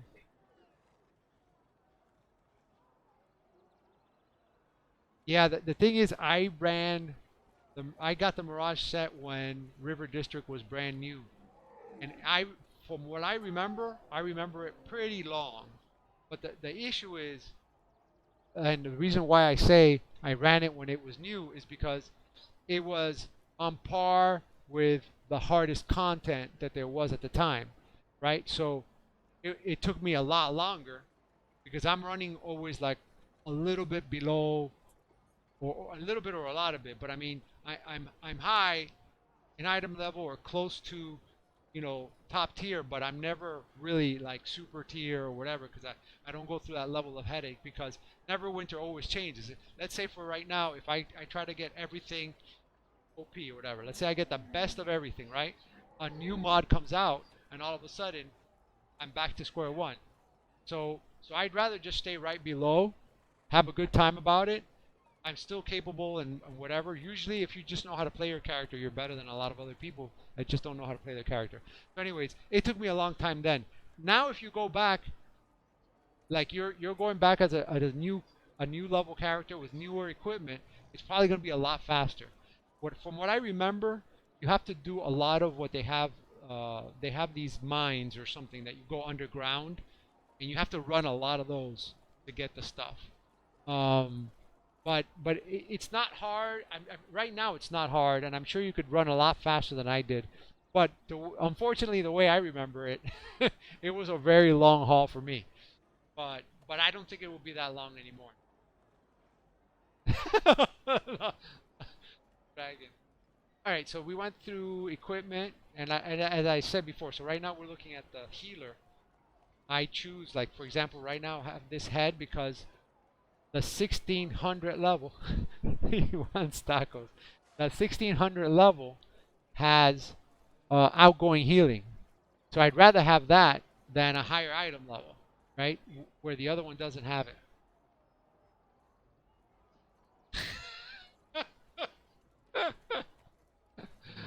Oh, maybe he didn't get enough sauce. I don't know, hot sauce on 1600. So see, I have the arms at 1600 as well, and that's because of the outgoing healing here too. And you can see I have different, like here I don't even have matching belt and collar or neck pieces, and the reason is because I want the +6 Constitution with the healer, so he doesn't go down. But I don't care for it as much with the arbiter. So I have mines all mixed and matched. It's not a perfect science, so to speak. Here again, I have some lower rings. I have recharge speed, and honestly, I don't think I'm getting much out of the recharge speed, so I might rethink that. What do I have here?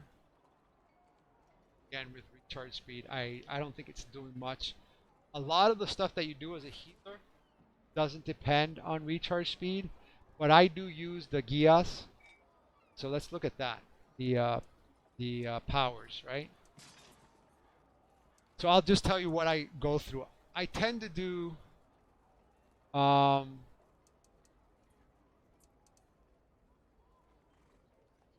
Sacred Flame. Yeah, cool. I tend to do the Sacred Flame just because you need to have some sort of at wills, and then I have this one equipped, the Blessings of Light, because it does increase your next healing spell by 10%, and it lasts for 12 seconds. So basically, you just every so often pull on your R2 just to get that extra 10% in. I use the Gias, and this is why I like the recharge speed to try to reduce this a little bit, but it has a long recharge time. But it does deal a lot of damage, and my healer doesn't do any damage generally speaking, so I have one hard hit when I need it. And then it decreases the damage of the target, the target's damage dealt by 5%, which is always good when you're fighting against a boss and you're trying to beat up on him, and he has powerful attacks. You want to decrease his damage a little bit. So I use that one. Yep, it does. Absolutely. Of course, this is my go-to. I've used other ones, like I've used Divine Glow. Not Divine. I've used Healing Word a lot as an alternative to Bastion of Health. For me, the Bastion of Health, even though it decreases, it has a big number, healing magnitude, but when you get that big field, sometimes you have all 4 of your teammates inside that circle, so it divides it between them. It's fine. It has a pretty low divinity cost comparatively, and so the Healing Word has a lot more divinity. What's that? 2.2% higher because it's 220 compared to 100. So the reason why I like this one is because I can see where I'm healing, and I can immediately see how much each character got healed. Because a lot of times, one of the tricks as you're playing a healer, and you have as much outgoing healing as you can, sometimes you'll be in a dungeon and you try to heal somebody, and that person just doesn't receive heals. That means that they have very, very little incoming healing. You really can't do anything about that. I mean, it doesn't matter how powerful you are. If they got 0 incoming healing, they're not going to receive healing. And so, I mean, I've been even in dungeons, back in the old days, people would say, you're no good at... That's true. That is true. But I mean, I haven't. And like I said, I've run with a healing word, and yeah, sure, it goes up. It takes a long time to cast. It goes and it grabs somebody who's maybe on the fringe, but that it does a lot more healing, I haven't noticed it. Plus, it takes up more divinity, so I have a lot more to give. Usually, at least I find with this one. With this one, I'm able to, with Bastion of Health, I'm able to see where I'm doing the healing and how much it's affecting because I see where it's doing it. You know, the Bastion of Health, like it goes sporadically to different places. I mean, sorry, not the Bastion of Health. The healing word goes to different places. And then I equip this one because every time you proc this one for 8 seconds, your outgoing healing and damage, so it's not just the outgoing healing, not that the damage is going to be that much as a healer, but you get 20% more of it. So together with the R2, which is the Blessing of Light, which is 10%, and that one, sometimes I'm getting 30% more outgoing healing. You know, and that's useful. That's, you know, if that's what you're trying to do, that's very useful.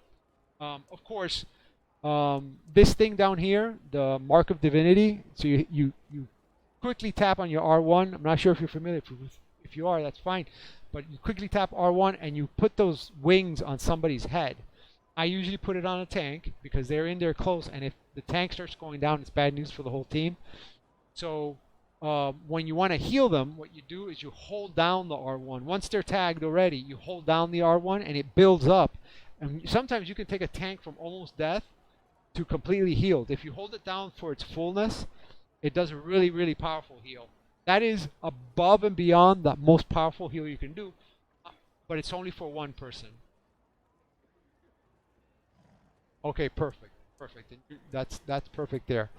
I use the Guardian of Faith because sometimes, for example, if your team doesn't need that much healing and you're dealing with a boss, you can do a really nice hard hit, right? So that's what I use that for. And then I use the Guardian of Life because when your team does need healing, you want to keep this procced as much as possible.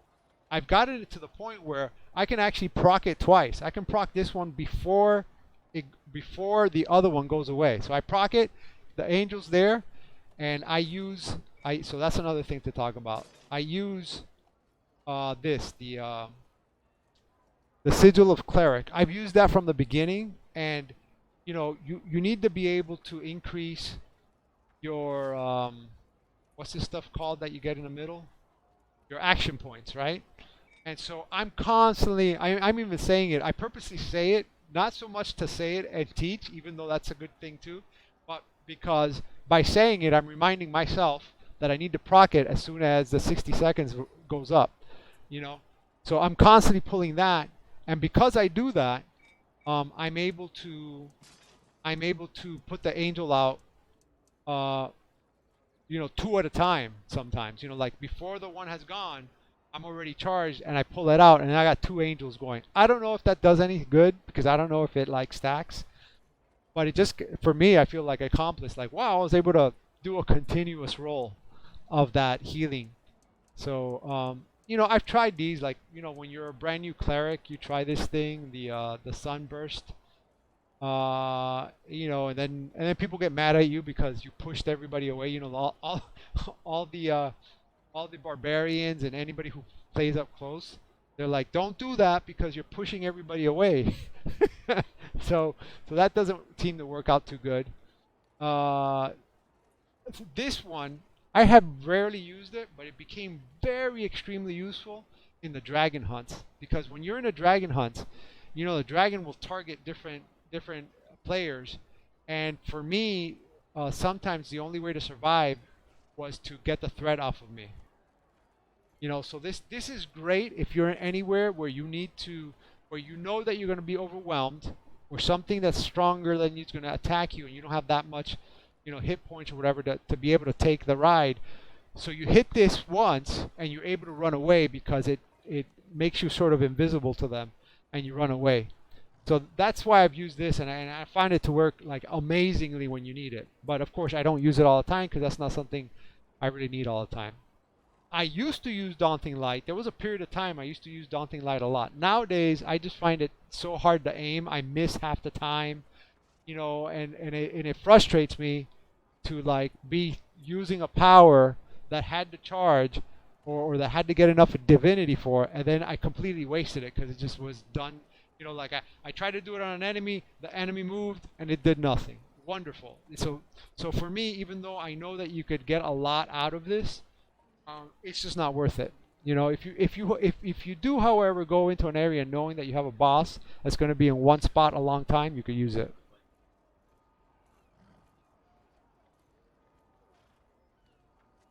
Yep, that's a good tip.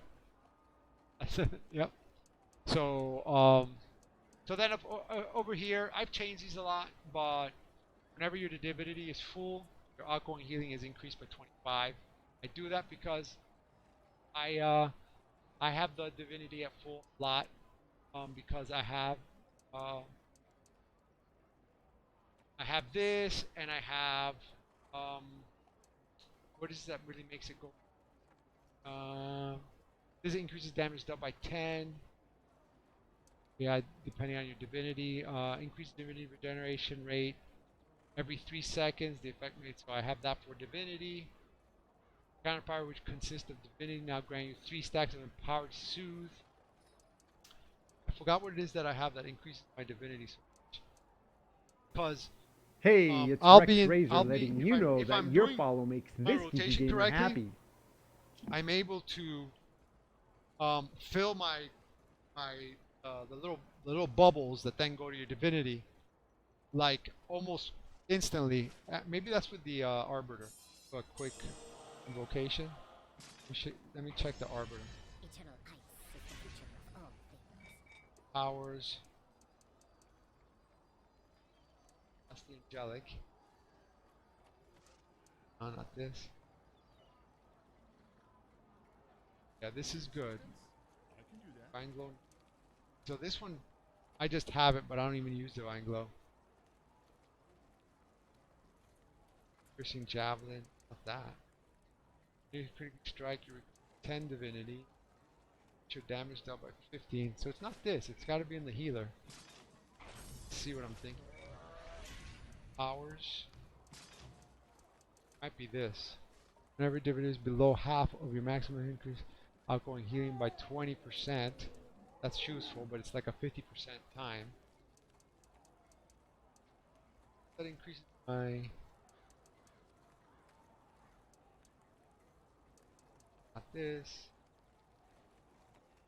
Not this.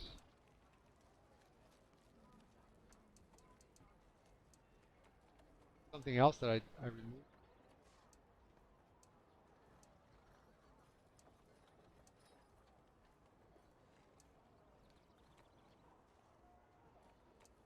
Powered suit.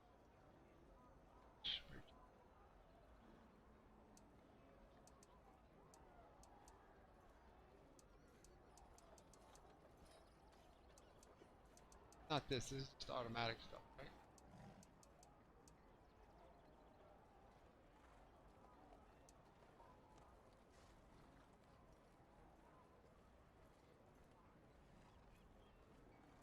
Yeah, that's right.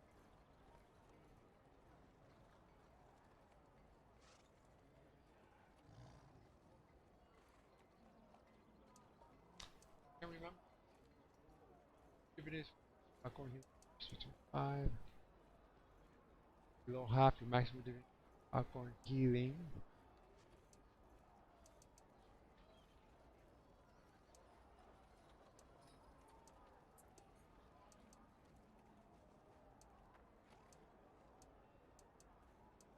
Not this.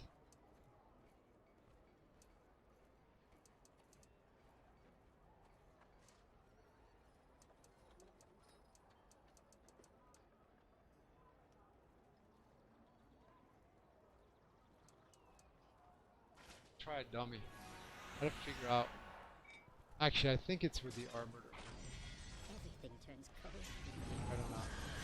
Where's the dummy in here? Put a strong. VIP to the stronghold and beyond. Strong. Guilds. Practice on the dummies there. Because I'm constantly tapping. Is it R1? Yeah, it's R1 to fill the divinity gauge. And oh no, I know what it is now. I remembered, and I'm not using it right now. On the Arbiter, using the shearing javelin increases, and then I have a feat that makes it so that you get a guaranteed fill, I think it is. We'll check it out now. Can't remember. Yeah. So normally I used to run the Arbiter with both the shearing javelin and the flame hammer, Forge Hammer's flame.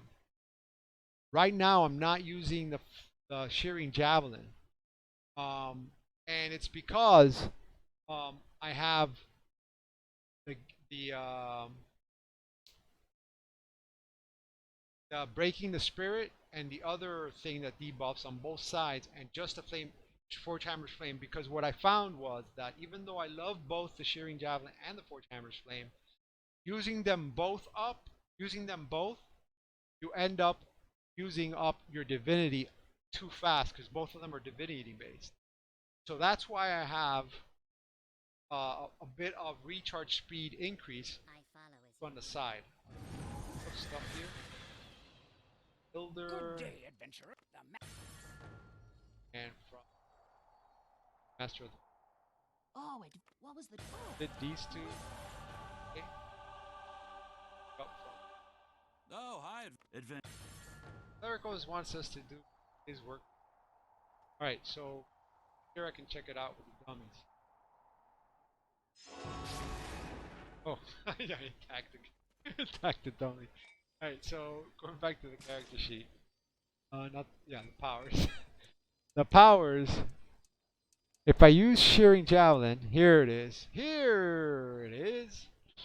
And then that combined with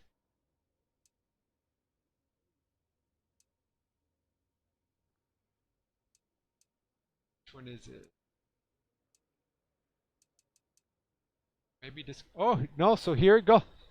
So shearing javelin now grants you effective light speed. So grants you at will power 10%. Okay, so here we go. So with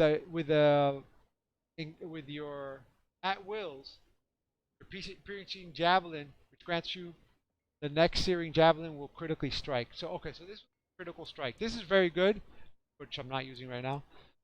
We're critically striking with the shearing javelin. That's awesome. This combination, I'll show you right now. Triangle on here, right? And this feat right here. And I remember when I was doing Starport, that whole area. I forgot what that Starport is called. But that whole area, I was using shearing javelin, and just I still hadn't gotten the equipment when it was brand new. So I was kind of like, the whole area was supposed to be hard, and I was using the shearing javelin. It was just destroying everything. Everything was melting. All right, so yeah, so hit with the shearing javelin. So as I hit, right, I constantly tap on the R1.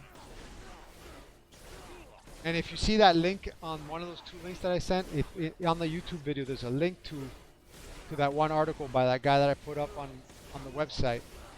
He has a whole thing about how this works, and it's a very good explanation. I don't use it precisely how he uses it because you have to have a very specific rotation.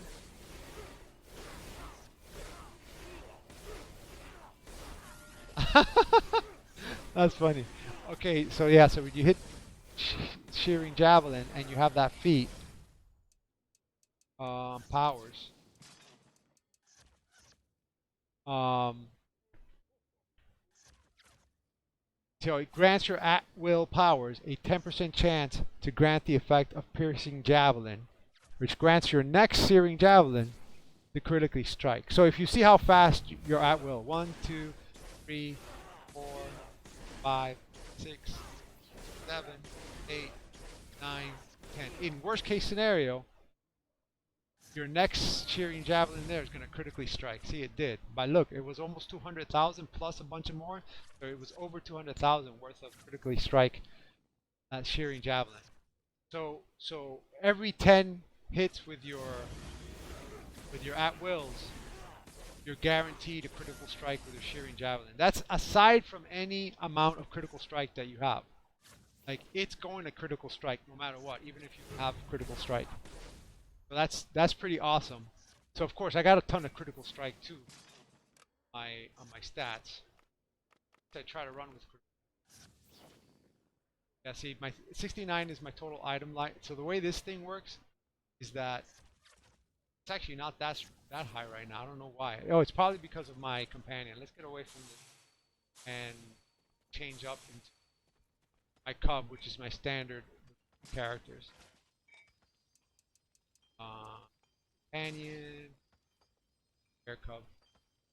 It's only for favorites. Not with a bear cub. My at will. So my critical strike should be a lot higher. Yeah, see, it's right at optimal, very close to. So 72,992. That's that total item level on the top right. That's the number you're aiming at to have your rating for any particular stat be at. So you can see my critical strike is 72,397.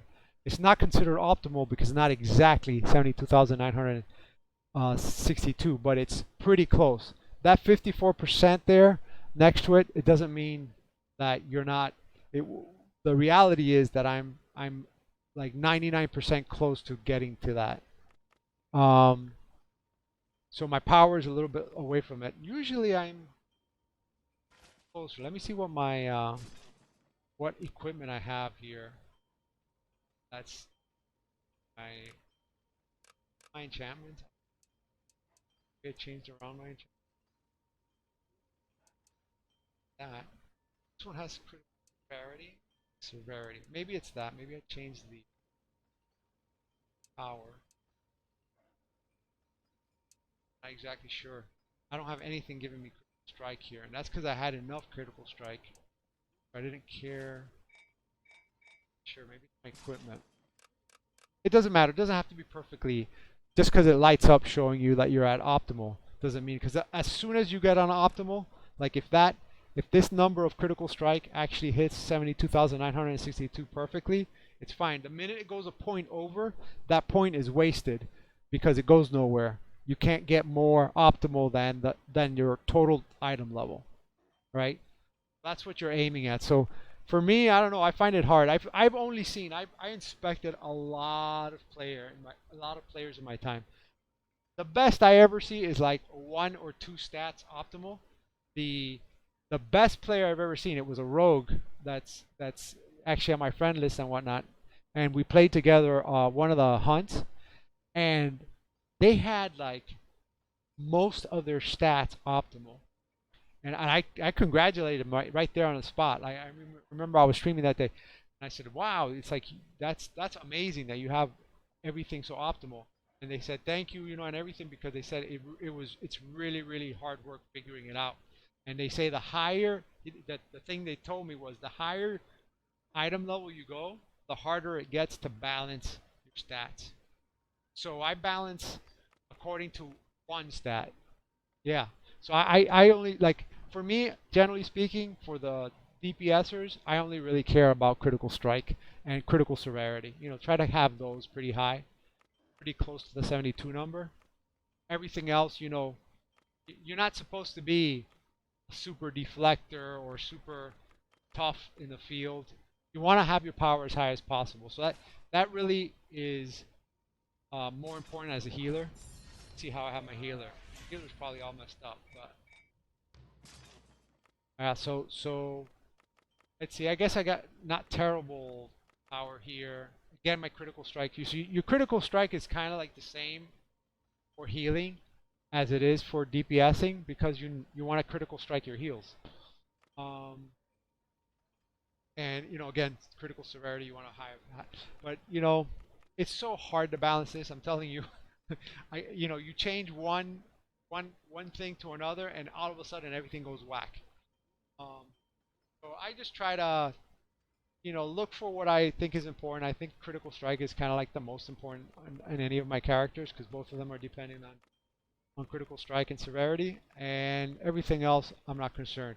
Of course, now that I have a, you know, I mean, I'm concerned about stuff like, I don't know why I have so much here, but I'm concerned about stuff like outgoing healing, incoming healing. But then again, there's just so much that I can find to load up on that. And right now, just as a thing, you'll freak out. Like you can see my rings here. I'm just running. You said you have the same rings, but like there's tons of rings that you can get right now, and I was just turned on to the fact that there's these special rings that you can get for tanks that are abyss right now. But equipment, let's go to rings, and I'm gonna take this off, and I'm not gonna put this. I'm just gonna put rings. Let's just go like this. Oh yeah, I know what I'm gonna put. I'm gonna put the item level. So I had 1400. Let's put 1600. See if what there is there like that. So for 169,000, I can get 200 higher item level, right? But right now, just to like buy this, and it's got critical avoidance, deflect, and that might be good for a tank. It's not really going to do anything Rex stat Razor wise reminding you for that your follow makes this geeky gamer happy. for my healer or for my arbiter right now. So that's that one ring, for example. But I mean, if I wanted just to increase my item level, it's an option, right? Combat advantage, critical strike. So if example, if I put this ring on right now, it'll kill it on critical strike. I'll be over by at least 2,600 points, a little bit more than that. But as you can see, you want to check the Astral Diamond. I mean, right now you're saying those are pretty expensive, yes. But once you're running at this level, like once you equip some of the stuff that you just got, you're gonna be running dungeons pretty quickly, and within a week, you have a few 100,000 Astral Diamonds. So it's no problem. Of course, you might not, because you, as soon as you get a few more, you might go ahead and get some more equipment until you're at where you feel a little more happy, you know. But I'm just saying, there's always the opportunity when the new mods come out, that everything that was before is going to come down in price, and you're going to be able to equip yourself pretty dandy without a problem. Pretty dandy. Where did that come from? I think I'm thinking about pizza and think about Dandy Bear. All right, so that's that. Let's see if there's stuff that I haven't gone over. All right, so this like I find this the most important. It's just so I can do my dailies, and then the rest of them, it's not as important, except that I've wanted to increase the power. So I think I have most of them with power on them. Yeah, this one I don't. And the only reason why I'm running this one, my Eye of Lathander, is because okay, so the Eye of Lathander, there's a matching waist and a matching neck piece. Okay, so when I don't have VIP, you know, because like right now they have an Astral Diamond exchange issue, so it's hard to turn my. The reason why I have it is because just getting VIP takes several million. Oh, awesome, awesome. Have a great night. I'm also going to cut it off. Have a wonderful night. You too, you too. All right, adventurers. I hope you all are having a good one, and I hope to see you soon.